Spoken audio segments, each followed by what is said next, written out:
that even mean? One might say that it means conversation about a particular topic and engaged in a way that is respectful of all parties. And that, I think, would be right. One would also be right in asking the question, do we need the word civil? For isn't discourse supposed to be already inherently civil? Of course, even civil discourse does not happen in a vacuum, but within a particular context. There's a lot to think about and engage with when we hear these two words, civil discourse.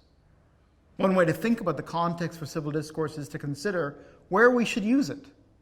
Is it just for political leaders debating issues in our government? Or is it for use within a family dynamic? Can it be used in our workplaces and in our relationships? It is, of course, useful for all of these contexts.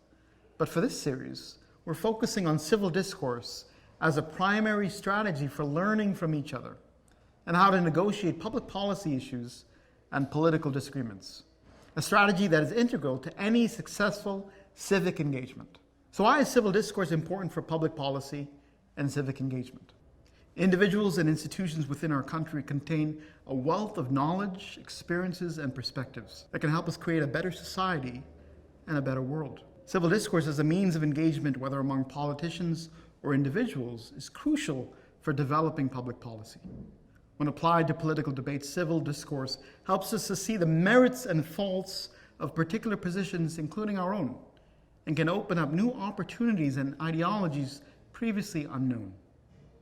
Yet there's another way context matters, my friends.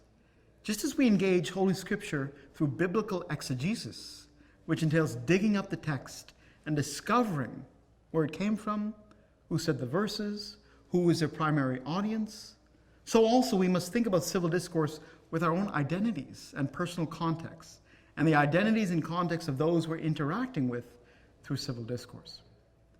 Digging into this, we can ask, in a society, does it matter who is engaging whom?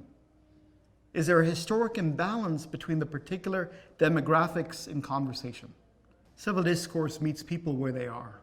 And while theologically we assert two people are made in the image of God, they also come to the conversation from their own particularities.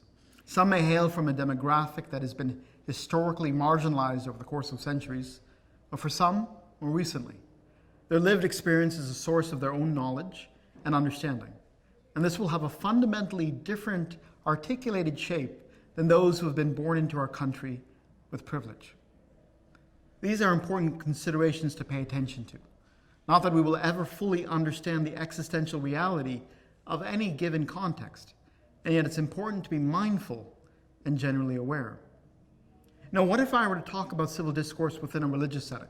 We're called to respect the dignity of every human being. This is an incredibly difficult task, and yet it's at the very heart of our baptismal covenant as Christians walking the Episcopal road.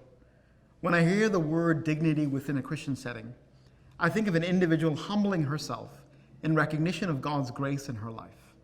It is from that space of grace that she can engage another person, recognizing another human made in the image of God. Civil discourse is enhanced because of the way in which we are invited as Episcopalians to engage one another through the lens of dignity. Any topic, then, irrespective of how nuanced with cultural weight, can be greeted well, because both dialogue partners have a disarmed grace directed towards the other. Within that mutual grace-filled space, there comes an understanding that one can learn from another person from a posture of humility.